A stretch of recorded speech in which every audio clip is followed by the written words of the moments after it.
service of CNC Worldwide.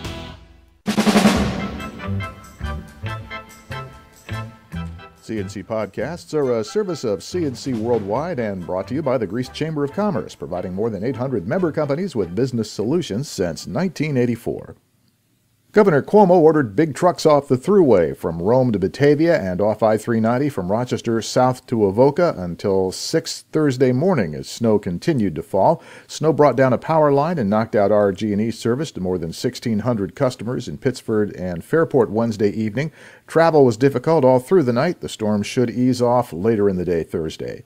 Meteorologists say the storm total should be around 1 foot to 14 inches, the heavier snow east and south of Rochester. Winter storm warning continues until 6 Thursday evening. New York State Education Commissioner John King is leaving Albany for Washington. King is joining the Obama administration as a special assistant to the U.S. Secretary of Education.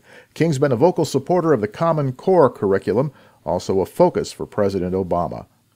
Mark IV Enterprises has suffered a setback to its luxury apartment project beside the Erie Canal in the village of Pittsford. The Village Architecture and Preservation Board has rejected the design for the buildings, saying they're too tall and don't fit in with the rest of the historic architecture.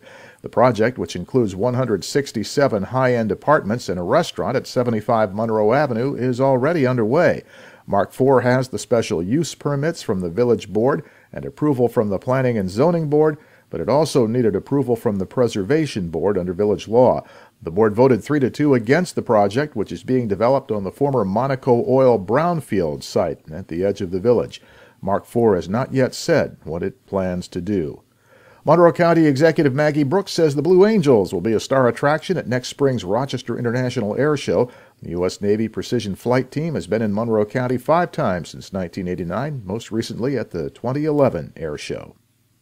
Sentencing was postponed for a man convicted of 2 murders after his defense attorney came up with evidence he says might show his client didn't commit at least one of those homicides. Michael Walton was to be sentenced Wednesday after a jury found him guilty in the murders of Jocamar Graham and Shamel Warren in 2013.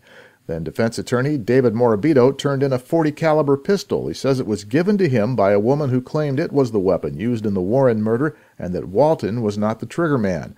Monroe County District Attorney Sandra Doorley says the gun was inoperable but has been sent to the Monroe County Crime Lab for ballistics testing. She also says there was never any evidence to show anybody other than Walton murdered both victims. Walton's sentencing is now set for January. The omnibus federal spending bill introduced in Washington this week includes more than $122.4 million in funding for rebuilding the Canandaigua VA Medical Center. U.S. Senators Chuck Schumer and Kirsten Gillibrand issued a statement saying the money is part of the bill to fund the federal government through the rest of the fiscal year. The recommended funding for the Canandaigua VA is nearly half the cost of a $300 million plan to add a modern outpatient clinic, more housing, and services for aging veterans at that Canandaigua VA campus. Wayne County Sheriff Barry Virts says people in his county have been getting scam calls from someone claiming they're a deputy and that you have to pay a fine for missing jury duty. Then they threaten you and try to get your credit card number. Sheriff Virts says this is definitely a scam and the thing to do is say goodbye and hang up right away. Law enforcement officers don't collect fines over the phone and they don't want your credit card number. If you've been victimized, call your bank ASAP.